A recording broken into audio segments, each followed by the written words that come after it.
കാലഘട്ടത്തിൽ, ആധുനിക കാലഘട്ടത്തിൽ യുവതകളെ ചലിപ്പിക്കാൻ, യുവതകളെ പ്രകോപിപ്പിക്കുവാനുള്ള ഏക മാർഗം ചിന്ത എന്നുള്ളതാണ് സോക്രട്ടീസിന്റെ വ്യക്തമായിട്ടുള്ള അഭിപ്രായം.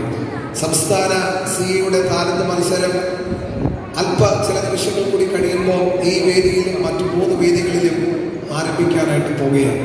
സഭകൾ തമ്മിലുള്ള ഒരു മത്സരമല്ല ഇവിടെ നടക്കുന്നത്. മാതാപിതാക്കൾ തമ്മിലുമുള്ള ഒരു മത്സരമല്ല ഇവിടെ നടക്കുന്നത്. മത്സരാർത്ഥികൾ മത്സരിക്കുന്നു. ഒരു ഗ്രേഡിൽ ഒരു ഭാഗത്തിന് 9 പേർ മത്സരിക്കുന്നു. അതിൽ 1, 2, 3 സ്ഥാനത്ത് എത്തുന്നത് 3 പേർ മാത്രമായിരിക്കും. അതിൽ കൂടുതൽ ആരും തന്നെ ഈ സ്ഥാനത്തേക്ക് എത്തപ്പെടുവാൻ യാതൊരു സാധ്യതകളുമില്ല. എന്നാൽ സോക്രട്ടീസ് പറഞ്ഞതുപോലെ നവീന കാലഘട്ടത്തിൽ, ആധുനിക കാലഘട്ടത്തിൽ നമ്മുടെ യുവതകളെ ചലിപ്പിക്കുവാനുള്ള പ്രധാനപ്പെട്ട ചിന്ത നമ്മുടെ അകത്ത് ഇന്ന് രാവിലെ വേറെ ഒരാളെ കുറിച്ചുള്ള ഒരു ചിന്തയിലല്ല പ്രസംഗിക്കാൻ പോകുന്നത്, പാടാൻ പോകുന്നത്, എസ്സേ റൈറ്റിംഗ് എഴുതാൻ പോകുന്നത്, മെമ്മറി വേഴ്സ് അല്ലെങ്കിൽ ബൈബിൾ വേഴ്സ് കോമ്പറ്റീഷനിൽ നാം പങ്കെടുക്കാൻ പോകുന്നത്. നമ്മുടെ ചിന്തകളിൽ മുഴുക്കെ യേശു ക്രിസ്തുവാണ് എന്ന് തിരിച്ചറിയുന്നവർ ആ കരങ്ങൾ ഉയർത്തി കർത്താവിന് സ്തോത്രം ചെയ്യുമോ? ഈ മത്സരാർത്ഥികൾ ഏതെങ്കിലും കലാപ്രതിഭയോ ഏതെങ്കിലും രാഷ്ട്രീയക്കാരെയോ ഏതെങ്കിലും തത്വചിന്തകന്മാരെയോ ഈ രാവിലെ ഉയർത്തുന്ന ഒരു വേദിയല്ല സംസ്ഥാനതല സിയുടെ വേദി. സംസ്ഥാനതല സിയുടെ ഈ വേദികളിലെല്ലാം ഇന്ന് രാവിലെ നാം പ്രധാനമായി ഉയർത്താൻ പോകുന്നത് യേശു ക്രിസ്തുവിനെയാണ്. 2023 വർഷത്തിന് മുമ്പ് പാലസ്തീന്റെ പച്ചമണ്ണിലൂടെ പാവന പാദങ്ങൾ ചവിട്ടി യഹൂദയുടെ യെരൂശലേമിന്റെ വൃത്തികെട്ട തെരുവീതികളിലൂടെ പാവന പാദം ചവിട്ടി നമുക്ക് വേണ്ടി പാപത്തിന്റെ പരിഹാരമായി പ്രായശ്ചിത്തമായി മാറിയ ഒരു യേശു ക്രിസ്തു ഉണ്ട്. ആ യേശു ക്രിസ്തുവിനെ ഉയർത്തുക എന്നുള്ള ഒരൊറ്റ ലക്ഷ്യം മാത്രമാണ് ഇന്ന് രാവിലെ നമ്മുടെ ഇടയിലുള്ളത്. വേദികൾ മത്സരത്തിന് വേണ്ടിയുള്ള വേദികൾ മാത്രമല്ല, മത്സരബുദ്ധിയോടെ ഇന്ന് രാവിലെ 4-5 വേദികളിൽ നാം കാണേണ്ട വേദിയല്ല.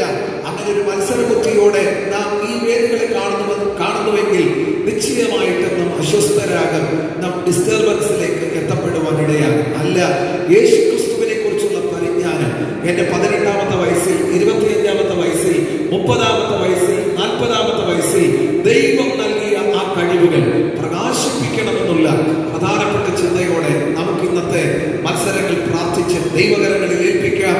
നമ്മുടെ പ്രധാനപ്പെട്ട ലക്ഷ്യം, നമ്മുടെ പ്രധാനപ്പെട്ട മോട്ടോ യേശു ക്രിസ്തുവാകട്ടെ. നാം ഇന്ന് രാവിലെ ഉയർത്തുന്ന പ്രഭാഷണത്തിൽ യേശു ക്രിസ്തുവിനെ ഉയർത്തട്ടെ, പാട്ടിൽ യേശു ക്രിസ്തുവിനെ ഉയർത്തട്ടെ, എസ്സേ റൈറ്റിംഗിൽ യേശു ക്രിസ്തുവിനെ ഉയർത്തട്ടെ, സകലത്തിലും യേശു ക്രിസ്തുവിനെ ഉയർത്തട്ടെ. ഒന്നെഴുന്നേൽക്കുമോ? ഒരു നിമിഷം നമ്മുടെ കണ്ണുകൾ അടച്ച് ദൈവമുൻപാകെ ഒന്ന് സ്തോത്രം ചെയ്ത് നാം പ്രാർത്ഥിക്കാനായി പോകുകയാണ്. ഞാൻ മുമ്പേ പറഞ്ഞല്ലോ, എല്ലാവരും ജയിക്കാനായിട്ട് സാധ്യതയില്ല. പക്ഷേ ഇന്ന് വിധികർത്താക്കളായി എത്തപ്പെട്ടിരിക്കുന്ന പലരെയും എനിക്ക് വ്യക്തിപരമായി പരിചയമുണ്ട്. കർത്താവിന്റെ ദാസൻ സന്തോഷം ഇതുപോലെ മത്സരവേദികളിലൊക്കെ എത്താനായിരുന്ന ഡിനോമിനേഷനിൽ ഒരു കാലത്ത് വായ്മൊഴിയാൻ വരമൊഴിയാൻ പാടിയ ആളാണ്. പക്ഷെ ഇന്ന് അനവധി വേദികൾ കീഴടക്കാൻ കർത്താവ് കൃപ പകരുന്നു. ഈ പ്രതിഭകൾ, കലാതിലകങ്ങൾ സംസ്ഥാന CA മത്സരങ്ങളിൽ 1, 2, 3 സ്ഥാനങ്ങൾ എത്തപ്പെടുമ്പോൾ ഒരുപക്ഷെ ദൂതനിൽ ഫോട്ടോ എത്തപ്പെടാം, അല്ലെന്നുണ്ടെങ്കിൽ അടുത്ത ജനറൽ കൺവെൻഷനോ അല്ലെങ്കിൽ ഇന്നേ ദിവസമോ സമ്മാനത്തിനൊക്കെ അർഹരായി ഒരുപക്ഷെ മടങ്ങിപ്പോയേക്കാം. പക്ഷെ അനവധി കവലകളിൽ ഇന്ന് കലാതിലകമാകുന്ന അല്ല പ്രതിഭകളായി വിജയികളാകുന്ന കർത്താവിന്റെ ദാസന്മാരെ, കർത്താവിന്റെ ദാസിമാരെ ശക്തിയോടെ ദൈവത്തിന്റെ കരങ്ങൾ ഉപയോഗിക്കും. കേരളത്തിന്റെ വിവിധ പട്ടണങ്ങളിൽ അനുഗ്രഹിക്കപ്പെട്ട മിഷണറിമാരായി കർത്താവ് ഉപയോഗിക്കും. കേരളത്തിന്റെ പുറത്തുള്ള സംസ്ഥാനങ്ങളിൽ, ലോക രാജ്യങ്ങളിൽ ദൈവശക്തമായി ദൈവത്തിന്റെ കരങ്ങളിൽ ദൈവത്തിന്റെ ദാസന്മാരെ ഉപയോഗിക്കും. ഒരു നിമിഷം ഒന്ന് സ്തോത്രം ചെയ്ത് അല്പസമയം എല്ലാവരും ഒന്ന് കർത്താവിന് മഹത്വം കൊടുത്തൊന്ന് പ്രാർത്ഥിക്കാൻ തയ്യാറാണോ? വിധികർത്താക്കൾ വളരെ കൃത്യമായി അവർ വിധി കാര്യങ്ങൾ ചെയ്യാനായിട്ട് ദൈവം അവരെ ബലപ്പെടുത്തുവാൻ 4 വേദികളിൽ പരിശുദ്ധാത്മാവിന്റെ വലിയ ലീഡിംഗ് ഗൈഡൻസ് ഉണ്ടാകുവാൻ, ഇതിനകത്ത് മാനുഷികമായിട്ടുള്ള ഒരു വാക്കോ ഒരു ആശയക്കുഴപ്പമോ ഒരു അഭിപ്രായ വ്യത്യാസമോ ഉണ്ടാകാൻ അനുവദിക്കപ്പെടാതെ എല്ലാം വളരെ നന്നായി കാര്യങ്ങൾ സംഭവിക്കേണ്ടതിനായി നമുക്ക് ഒരുമിച്ച് സ്തോത്രം ചെയ്ത് പ്രാർത്ഥിക്കാം. ദൈവസഭകളിൽ നിന്ന് യുവതി യുവാക്കന്മാർ അകലുമ്പോൾ, സംഘടനകളിൽ നിന്ന് യുവതി യുവാക്കന്മാർ അകലുമ്പോൾ നമ്മുടെ ചിന്തകളിൽ യേശു ക്രിസ്തു ഉണ്ടെന്നുണ്ടെന്നുണ്ടെങ്കിൽ ഇന്ന് രാവിലെ ചേർന്ന് പ്രസ്ഥാനത്തോട് അടുക്കുവാൻ, കർത്താവിനോട് അടുക്കുവാൻ ഈ തലമുറയിൽ ദൈവം നമ്മുടെ തലമുറകളെ ഒന്ന് ശക്തരാക്കേണ്ടതിനാൽ എല്ലാവരും അല്പനിമിഷം അധരങ്ങൾ തുറന്ന് ഇന്ന് പകലൊന്ന് സ്തോത്രം ചെയ്ത് പ്രാർത്ഥിച്ചാട്ടെ. ഞാൻ മുമ്പേ ഓർമ്മിപ്പിച്ചതുപോലെ പറഞ്ഞതുപോലെ വേദികൾ മത്സരത്തിന് വേണ്ടി മാത്രമുള്ളതല്ല. നമ്മുടെ താലന്തുകൾ വർദ്ധിപ്പിക്കാൻ, നമ്മുടെ കഴിവുകൾ പ്രദർശിപ്പിക്കാൻ, നമ്മുടെ കഴിവുകൾ പ്രകടിപ്പിക്കുവാൻ, യേശുക്രിസ്തുവിനെ കുറിച്ചുള്ള പരിജ്ഞാനം എന്താ എന്ന് അവലോകനം ചെയ്ത് അതൊന്ന് പ്രദർശിപ്പിക്കാനായിട്ടുള്ള ഒരു വേദിയായി മാത്രം ഇന്നത്തെ ഈ വേദി ഒന്ന് കാണുവാൻ ഈ രാവിലെ തയ്യാറുള്ളവരെല്ലാം അല്പനിമിഷം ഒന്ന് സ്തോത്രം ചെയ്ത് പ്രാർത്ഥിച്ചാട്ടെ.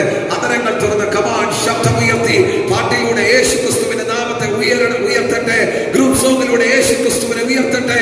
പ്രഭാഷണത്തിലൂടെ യേശുക്രിസ്തുവിനെ ഉയർത്തട്ടെ. കമാൻ ആ കരങ്ങളൊന്ന് ഉയർത്തിപ്പിടിച്ച് എല്ലാവരും ആ കരങ്ങൾ തുറന്ന് ഈ താലന്ത് പരിശോധന, ഈ സംസ്ഥാന സിഐയുടെ താലന്ത് മത്സരത്തെ ഒന്ന് അനുഗ്രഹിച്ച് എല്ലാവരും ഓരോ നിമിഷം ഒന്ന് പ്രാർത്ഥിച്ചാട്ടെ. അൻപുള്ള ദൈവമേ, സ്വർഗ്ഗസ്ഥ പിതാവേ, നല്ല പകൽ തൃപ്പാതെ ഞങ്ങൾ അടുത്തു വരുന്നു. വിവിധ ജില്ലകളിൽ നിന്ന് കഴിഞ്ഞ രാത്രി പ്രഭാതത്തിൽ യാത്ര ചെയ്ത് കൂട്ടിക്കൊണ്ടുവന്ന് അനുഗ്രഹിക്കപ്പെട്ട ഞങ്ങളുടെ മത്സരാർത്ഥികൾക്കായി തിരുമുൻപാകെ നന്ദി കരയറ്റുകയാണ്. ധാരാളം കർത്താവിന്റെ ദാസന്മാർ ഞങ്ങളുടെ നടുവിലുണ്ടല്ലോ. സിയുടെ അധ്യക്ഷന്മാർ ഞങ്ങളുടെ നടുവിലുണ്ടല്ലോ. സിയുടെ സംസ്ഥാന കമ്മിറ്റി ഞങ്ങളുടെ നടുവിലുണ്ടല്ലോ. വിധി നിർണ്ണയിപ്പാൻ എത്തപ്പെട്ടിരിക്കുന്ന ആദരണരായിട്ടുള്ള വിധികർത്താക്കൾക്കായിട്ട് ഞങ്ങൾ ഒരുമിച്ച് സ്തോത്രം ചെയ്യുകയാണ്. യാതൊരു ആശയക്കുഴപ്പങ്ങളോ, യാതൊരു അഭിപ്രായ വ്യത്യാസങ്ങളോ, യാതൊരു മാൻ പ്രാക്ടീസോ ഈ സംസ്ഥാന സിയുടെ താലന്ത് മത്സരത്തിൽ ഉണ്ടാകാൻ ഇടവരാതെ ഞങ്ങൾ ഒരുമിച്ച് ഞങ്ങളുടെ വിശുദ്ധ കരങ്ങൾ ഉയർത്തി പരിശുദ്ധാത്മാവ് തന്നെ ഇതിനെ ഗൈഡ് ചെയ്യേണ്ടതിനായി, ലീഡ് ചെയ്യേണ്ടതിനായി ഞങ്ങൾ ഒരുമിച്ച് പ്രാർത്ഥിക്കുന്നു.